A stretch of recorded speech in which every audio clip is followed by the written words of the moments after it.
반갑습니다. 오늘 우리가 함께 나눌 말씀은 사도행전 6장 8절에서 15절까지 말씀입니다. 사도행전 6장 8절에서 15절까지 말씀입니다.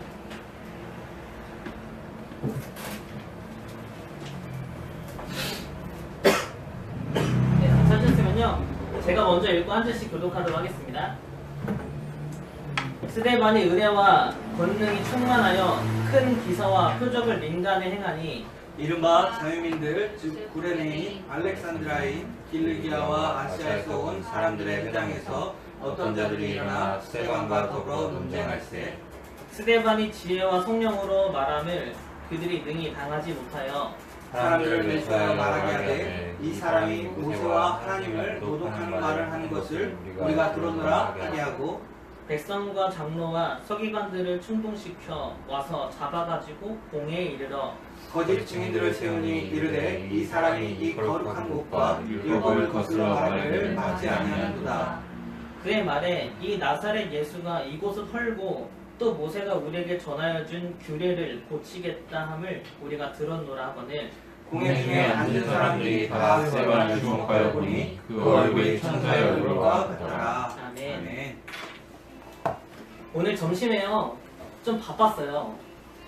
한 10명 되는 단체 팀이 갑자기 2번이나 온 거예요. 그래서 점심시간 좀 정신이 없었는데요. 첫 번째 온 팀은 이렇게 두 부류로 나눠서 왔어요. 그래서 한쪽 부류는 조금 고위급 간부들이 좀 먼저 왔고요. 그리고 이제 조금 젊은 분들이 나중에 왔는데, 이렇게 한 7분이 먼저 왔거든요. 근데 거기서 가장 높은 그 사람들이 본부장이라고 부르더라고요. 그래서 먼저 본부장님이 이제 마음껏 주문하라고 하면서 아이스 아메리카노를 시킨 거예요. 그럼 나머지 6분은 뭐 시켰을까요? 아이스 아메리카노. 어쩜 그렇게 변함이 없는지 아이스 아메리카노 7잔을 시켰습니다. 이렇게 다 만들고 드렸거든요. 조금 있다가 좀 나중에 온 거예요. 남은 한 6명 정도, 7분 정도 오셨는데 눈치 없이 가장 먼저 오신 분이 블루베리 요거트 스무디 시킨 거예요. 이제 이게 마중물이 돼서 다른 분들은 이제 다른 거 시키기 시작한 거죠. 레몬차, 뭐 자몽차 이런 거 시켰어요. 아, 이게 참 이런 생각했어요. 아, 사람마다 참 생각이 다르구나, 의견도 다르구나. 이렇게 참 메뉴 하나 만장일치 되는 게 참 쉽지가 않구나. 이 메뉴 만장일치하는 것도 힘든데 우리가 무슨 회의를 하거나 이럴 때 의견을 하나로 모으는 게 정말 어렵잖아요. 때로는 이렇게 논쟁이 심해지다 보면 하루 종일 논쟁만 하다 끝날 수도 있습니다. 이 논쟁을 하는 이유가 뭘까요? 아, 기본적으로 뭐 나는 맞고 너는 틀리니까, 내가 맞는 거를 해야 되니까 이렇게 논쟁을 하는 거 아니겠습니까? 저희 이제 4월 26일이에요. 이제 4월달도 거의 이제 끝이 됐고 이제 5월달이 옵니다. 그런 생각을 해봤어요. 여차 해가지고 지금 대선이 5월달에 치러지잖아요. 만약에 그런 사건이 없었다면, 그래서 대선이 정상적으로 12월달에 진행이 됐다면 지금쯤 우리는 무슨 생각을 하고 있었을까요? 뭐가 우리의 큰 이슈일까요? 어린이날이나 그렇죠, 뭐 아니면 연휴, 가정계획, 뭐 어디 놀러 갈 거 이런 거 생각할 텐데, 지금 모든 국민들의, 거의 대부분 국민들의 총 이슈가 이제 이 대선이란 말이죠. 어디 밖에 나가도 선거, 그리고 뭐 TV를 틀어도 선거에 관련된, 인터넷을 봐도 다 선거에 관련된 얘기입니다. 선거철이 되면 솔직히 좀 시끄럽기도 해요. 그리고 좀 불편하기도 합니다. 저도 뭐 오며 가며 지하철 타는데 타러 내려갈 때 이렇게 저보다 나이 지긋하신 분들이 이렇게 인사하면서 이렇게 후보들 홍보하는 거 보면 좀 불편하죠. 근데 이렇게 인사 같이 하기도 좀 뭐하고, 그리고 뭐 지나가다 보면 뭐 선거 유세 차량 시끄러운 노래소리 들리고 좀 불편하기도 합니다. 근데 가장 인상 찌푸리게 하는 일은 후보들끼리 서로 논쟁하다 못해 서로 비방을 하는 거예요. 그걸 듣고 있으면 참 피로감이 다가옵니다. 어저께도 대선 토론이 있었거든요. 혹시 보셨나요? 어저께는 그게 좀 낫더라고요. 어저께가 4차였는데 아무래도 좀 물매를 많이 맞았는지 이제는 좀 정책에 좀 집중해서 얘기하는 것 같은데, 그 전에 1차, 2차, 3차 토론회를 저 다 봤거든요. 아, 서로 비방하고 논쟁하는 것밖에 없더라고요. 좀 이렇게 다른 사람이 내놓은 공약이 좀 좋으면 그 공약 나도 같이 하겠다. 너무 좋다. 이렇게 얘기할 수도 있는 거고 서로 공약을 비교하면서 이게 더 현실성이 있다. 이게 더 좋다라고 얘기할 수도 있는 건데 다 자기가 맞다고 너는 틀리다고 이건 불가능하고 내 건 가능하다. 이렇게 하면서 논쟁을 하는 거죠. 그것보다 더 심한 건 밝혀지지 않는 문제 가지고 끊임없이 1차도, 2차도, 3차도 똑같은 걸로 계속 공격을 하는 거예요. 저도 뭐 지지하는 후보가 있을 수도 있고 좋아하는 사람이 있을 수도 있지만 토론회를 보면서 솔직히 5명의 후보자한테 좀 다 실망을 했어요. 긍정적으로 얘기하기보단 서로 비방하고 논쟁하고 공격하고 똑같은 거 또 공격하고 발전적이지 않은 모습이 조금은 실망스러웠습니다. 대화가 되지 않는 거죠. 일단 기본적인 전제를 가지고 있으면요. 나는 무조건 맞고 너는 무조건 틀렸다. 라는 생각을 가지고 대화를 하면 당연히 대화가 되지 않죠. 예수님 당시에도 수많은 사람들이 그렇게 끊임없이 예수님과 논쟁을 벌다 못해 비방하고 비난하고 너는 틀렸다라고 계속해서 예수님의 공생애 동안 괴롭혔습니다. 제사장들, 바리새인, 사두개인, 서기관들 끊임없이 예수님과 논쟁하면서 예수님을 비방했죠. 왜 그랬을까요? 우리가 맞고 너는 틀리다. 마치 TV 토론회처럼 너도 맞을 수 있고 나도 맞을 수 있으니까 잘 얘기해보자가 아니라 너는 무조건 틀렸어라는 거를 끊임없이 밝혀내기 위해서 하는 논쟁은 아무런 소용이 없는 거죠. 저도 뭐 그런 논쟁을 좀 해보고 그런 지속적인 공격을 좀 받아봤거든요. 혹시 여러분도 그런 경험 있으신가요? 다른 사람이 나를 계속해서 똑같은 문제로 공격하고 또 공격하고 이런 거 혹시 경험해본 적 있으신가요? 그거 참기 힘들어요. 합리적으로 대처하고 싶고 이래도 저도 그런 거 한번 당해봤는데요. 결국에는 화병이 나가지고 쓰러지더라고요. 정말 견디기 힘듭니다. 아까도 말씀드린 것처럼 논쟁이 벌어진 이유는 내가 맞다고 생각하기 때문에 내게 맞다고 생각하기 때문에 나만 맞다고 생각하기 때문에 벌어집니다. 반대로 상대방은 틀렸다라고 생각하는 거죠. 그렇다면 예수님과 제사장, 바리새인 이렇게 구성된 공회원들 이 사람들이랑 서로 논쟁했던 이유는 무엇이었을까요? 그 사람들은 일단 먼저 예수님이 보여주는 행동, 예수님의 했던 가르침이 다 틀렸다라고 생각했고요. 우리가 갖고 있는 게 맞다라고 생각했기 때문입니다. 이 사람들이 맞다고 생각했던 거 오늘 성경에 나오는데요. 모세예요. 하나님이 모세를 통해서 줬던 율법, 하나님이 모세를 통해서 줬던 제사 그리고 성전의 모습 이게 맞는 거지 너의 가르침은 틀렸다라고 하면서 계속 논쟁을 합니다. 오늘 말씀 11절에 보니까 스데반과 또 이 공회한 사람들이 논쟁을 하고 있는데요. 11절에 이렇게 얘기해요. 이 사람이 모세와 하나님을 모독하는 것을 우리가 들었다. 그리고 13절에는 이렇게 얘기합니다. 거짓 증인들을 세우는 이르되 이 사람이 이 거룩한 곳, 즉 성전을 얘기하죠. 이 거룩한 곳과 율법을 거슬러 말하기를 맞이 아니하는도다. 그러니까 이 공회원들이 옳다고 생각했던 거는 오직 모세로부터 받은 율법, 모세로부터 받은 제사하는 방법과 성전이 옳다 생각했고 이거를 옳지 않다라고 얘기하는 예수 그리스도를 결국에는 죽이려고 했죠. 죽게 만들었죠. 공회원들은 자신들이 갖고 있었던 율법이 맞다고 생각했습니다. 그래서 그 율법을 해석할 수 있는 그리고 가르칠 수 있는 바리새인들과 서기관이 기득권을 잡았습니다. 그때 당시 사람들은 성전에서 예배를 드리고 절기를 지키는 것이 옳다고 생각했어요. 그래서 성전에서 예배를 섬기는 제사장들과 성전에서 봉사하는 자리 잡고 있던 사두개인들이 기득권을 잡았습니다. 이들이 율법을 통해서 기득권을 잡았고 이들이 성전을 통해서 기득권을 잡았습니다. 그리고 이 기득권을 이용해서 백성들을 괴롭히기 시작합니다. 과도하게 율법을 지키게 만들고 과도하게 성전세를 내게 만들고 과도하게 절기를 지키게 만들고 그렇게 짐을 지게 만드는 것이죠. 예수님은 그거 옳지 않다. 율법의 정신은 그게 아니다. 성전, 예배의 중심은 그게 아니다. 그렇게 가르치고 자신들의 기득권이 뺏길까봐 결국에는 예수님께 거짓된 죄로 인해서 십자가에 못 박혀 죽게 만듭니다. 이들은 예수님 14절 보면 이렇게 얘기해요. 그의 말에 이 나사렛 예수가 이곳을 헐고 또 모세가 우리에게 전해진 이 규례를 고치겠다면 우리가 들었구나. 이렇게 얘기합니다.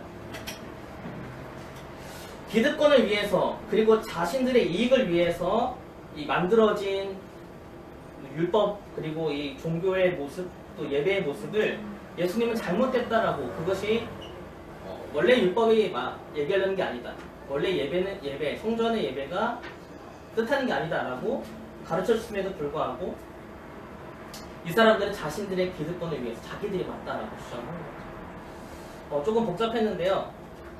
한마디로 쉽게 얘기하면 여러분들 생각에는 기득권을 놓치지 않기 위해서 계속해서 이걸 강조하는 이 공의원들이 옳다고 생각하십니까? 아니면 그것의 참된 정신을 가르쳐 주시는 예수님이 옳다고 생각하십니까?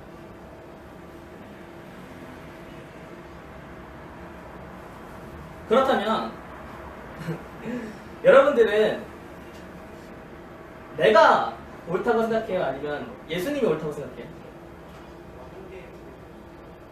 내가 생각하는 것, 내가 옳다고 여기는 것이 정말 맞다고 생각하세요? 아니면 그게 아니라 예수님이 무조건 옳다고 생각하세요? 요즘 우리가 미가를 묵상하고 있어요. 그 구약시대잖아요. 솔로몬 이후로 이스라엘 국가가 두 개로 나라가 나뉘어져요. 그래서 먼저 북이스라엘이 아수르에 의해서 멸망을 하고요. 그 멸망하는 모습을 남유다가 지켜보겠죠. 근데 이들은 절대 우리가 망하지 않을 거라고 생각했어요. 절대로. 두 가지가 있는데요. 첫 번째는 하나님이 다윗과 약속을 했기 때문에 이 다윗 왕조는 계속될 거다. 영원할 거다. 라고 생각했고요. 두 번째는 하나님이 계신 이 성전, 이 예루살렘은 절대 불가치입니다. 우리는 망하지 않는다. 라고 생각했어요. 제가 페이스북을 통해서 올렸는데 축구 경기를 하다 보면요. 심판이 있는데 우리나라 선수가 뛰고 있는데 다른 나라 선수가 이렇게 백태클을 했어요. 그럼 당연히 퇴장을 주겠죠. 근데 우리나라 선수가 다른 선수한테 백태클을 했어요. 근데 심판이 봐주는 거예요. 그럼 이 심판 자격이 있습니까? 이 심판이 과연 공정한가요? 하나님이 물론 남유다 하나님이 세우신 국가지만 이들이 하나님이 우리와 함께한다는 거 믿고 그것만 믿고 죄를 짓는데 우리 절대 망하지 않을 거라 생각하는데 죄를 똑같이 심판하시는 게 당연히 정의로운 거 아닌가요? 그래서 남유다도 결국 바벨론에 멸망을 당해요. 그런데 이스라엘 백성들은 그때부터 이런 두 가지 질문하기 시작합니다. 우리가 멸망했는데 하나님은 과연 어디 있는가? 우리가 멸망했는데 하나님이 과연 정의로우신가? 하나님이 계신 이 예루살렘이 불타고 이렇게 더럽혀졌는데 하나님이 과연 어디 계시는가? 우리가 맞고 하나님이 틀렸다. 이렇게 얘기하기 시작합니다. 내가 맞다고 생각하는 것이 무너졌을 때, 내가 옳다고 생각했던 것이 무너졌을 때, 내가 가장 소중하다라고 생각했던 것이 빼앗겼을 때, 내게 가장 소중한 것이 더럽혀졌을 때, 그때도 여러분은 하나님이 옳다라고 얘기할 수 있겠습니까? 내가 가지고 이것만큼은 내가 맞다라고 움켜쥐고 있는 이 가장 소중한 것, 가장 중요한 것을 하나님이 가져가셨을 때, 그때도 나는 하나님께 감사하며 하나님이 옳다라고 얘기할 수 있겠습니까? 어쩌면 우리도 매일매일 하나님과 논쟁을 하고 있는지도 몰라요. 하나님, 이거는 제 뜻이 맞죠. 이거는 제 뜻대로 할게요. 하나님, 이것만큼은 들어주셔야죠. 이건 지금 안 되면 안 돼요. 이때까지 꼭 돼야 됩니다. 하나님, 이건 제 거예요. 이건 건들지 마세요. 이거 건들면 저 화낼 거예요. 저 반항할 겁니다. 하나님, 이 정도는 좀 해주셔야 되는 거 아닙니까? 이렇게 늘 하나님과 우리가 논쟁을 하고 있는 건지도 모르겠습니다. 여러분들은 어떠세요? 여러분들이 이런 논쟁을 매일 하나님과 반복하고 있다면 사실 예수님과 끊임없이 논쟁했던 그 보미한 사람들과 우리가 다를 바가 없어요. 우리도 끊임없이 예수님과 논쟁을 하려고 하고 때로는 예수님 이기려고 하고 때로는 우리가 이길 때가 많습니다. 여러분들을 삶을 돌아봤을 때 아 이거 없으면 안 될 것 같다 라고 생각하는 게 뭘까요? 이거 없으면 정말 안 될 것 같은데 라고 생각하는 거. 이건 정말 너무너무 소중한데 이거 없으면 나는 무너질 것 같은데 라고 생각하는 그건 무엇입니까? 그게 사실 우리의 하나님 아닌가요? 저도 제 삶을 돌아봤어요. 나는 누굴까? 나이가 들고 결혼도 해야 되고 이러니까 내 허구지책 이 정도는 내가 좀 있어야지 이 정도 내가 좀 할 수 있어야지 라고 생각하는 그게 하나님을 의지하는 게 아니라 저는 이것만 바라보고 이거 없어지면 나 큰일 날 것 같은 그런 거 있잖아요. 그럼 제가 하나님 의지하는 게 아니라 이거 의지하고 있는 거죠. 내게 가장 소중한 것 내가 정말 맞다고 생각하는 게 무너지는 게 그럼 더 큰 은혜 아닌가요? 그럼 우리가 다시 하나님을 볼 수 있잖아요. 여러분들은 지금 하나님과 무엇을 가지고 논쟁하고 계십니까? 여러분들은 지금 뭘 놓지 못하고 계십니까? 오늘 이제 예배 끝나고 좀 기도 시간을 가지실 텐데 한번 하나님과 논쟁을 해보세요. 놓치지 못하는 것 가지고 아직 버리지 못하는 것 가지고 하나님 앞에 한번 논쟁을 한번 해보세요. 저는 이게 좀 필요한데요. 저는 이게 정말 중요하다고 생각하는데요. 하나님 저는 이게 꼭 맞다고 생각하는데요.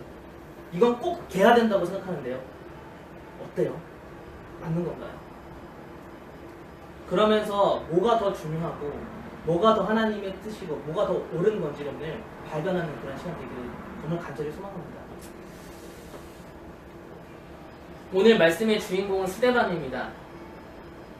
아까 예배 전에 그 정세균 목사님이 오늘 콘티를 준비하면서 좀 의아했다는 것이 있었는데 저도 좀 그게 의아했어요. 이제 스데반이 이제 처음에는 회당에서 이제 회당 사람들이랑 논쟁을 하거든요. 근데 스데반이 이제 지혜와 성령으로 충만해서 아무리 공격을 해도 다 받아치는 거예요. 그래서 이제 안 되겠다 싶어가지고 스데반을 잡아가지고 다시 그 공회를 끌고 가서 논쟁을 합니다. 근데 그냥 논쟁을 하는 게 아니라 거짓 증인들을 세워서 가요. 어떻게든 스데반을 이겨먹으려고. 그래서 이제 토론회를 같이 이제 논쟁을 하게 되는데요. 또 토론회 얘기를 안 할 수가 없네요. 토론회를 하다 보니까 그렇게 뭐 이렇게 진실 공부할 게 많은지 꼭 진실을 발표할 게 뭐 이렇게 많은지 모르겠어요. 진실 공부하면 두 사람이 하면요 한 사람 거짓말하고 있다는 거잖아요. 그럼 누군가는 거짓 증인을 세워서 하는 거잖아요. 참 이렇게 사실 이게 논쟁을 하다가 가장 화나는 순간은 상대방이 거짓말할 때예요. 나에 대해서 계속해서 거짓말로 나를 몰아세울 때 그때 정말 화가 나요. 그렇게 거짓말하고 있는 상대한테 그걸 당하면서 여러분 웃을 수 있습니까? 근데 오늘 스데반의 모습을 보니까 15절 가장 의아한 모습이었는데요. 그리고 이걸 왜 기록했을까라는 좀 고민을 많이 했어요. 15절 볼까요? 공회 중에 앉은 사람들이 다 스데반을 주목하여 보니 그 얼굴이 천사의 얼굴과 같더라. 이 천사의 얼굴이라는 걸 왜 기록했을까? 왜 스데반의 얼굴을 기록했을까? 라고 생각해봤어요. 그러다가 한편의 시가 떠올랐거든요. 한번 제가 읽어볼게요. 박노해 시인의 시인데요. 많은 강을 건너고 많은 산을 넘다 보니 알지요. 이유 없는 산등성이 하나, 이유 없는 골짜기 하나 없지요.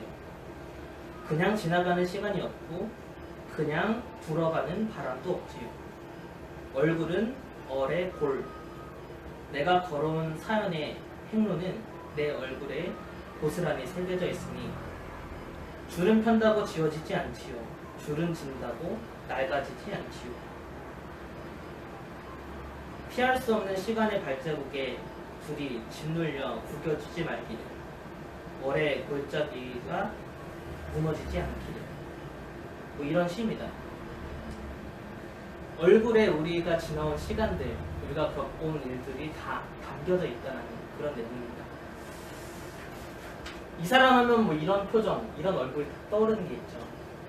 아마 이 성경을 기록했던 사람들은 예수님을 위해서 가장 먼저 순교했던 그 스데반을 생각하면 언제나 그 얼굴, 그 표정이 떠올랐을 것 같습니다. 천사와도 같았던 그 얼굴. 여러분들은 다른 사람이 여러분 얼굴 보면서 뭐라고 해요? 웃는 상이라고 합니까? 아니면 밉상? 아니면 울상? 이렇게 얘기합니까? 근데 스데반의 얼굴은 천사와 같았다 라고 얘기합니다. 그런 생각을 했어요. 마침 정세균 선생님도 똑같은 생각을 했더라고요. 이 얼굴의 표정은 그가 정말 성령으로 충만했다라는 걸 보여준 증거가 아니었을까라는 생각을 했어요. 왜냐면요, 뭐 호영이도 공감할 수도 있을지 모르겠는데 제가 카페 일을 하면서 가장 신경 쓰는 게 표정 관리예요. 때로는 일을 하다 보면 불친절한 사람도 만나게 되고 조금 화나게 하는 사람도 만나게 됩니다. 또 신경질 나는, 또 귀찮게 하는 손님도 솔직히 만나게 됩니다. 그때마다 친절한 표정을 지으려고 애쓰잖아요. 표정 관리 한단 말이에요. 근데 꼭 표정 관리 안 해도 될 때가 있어요. 어느 때인 줄 아세요? 굳이 표정 관리 안 해도 될 때가 있어요.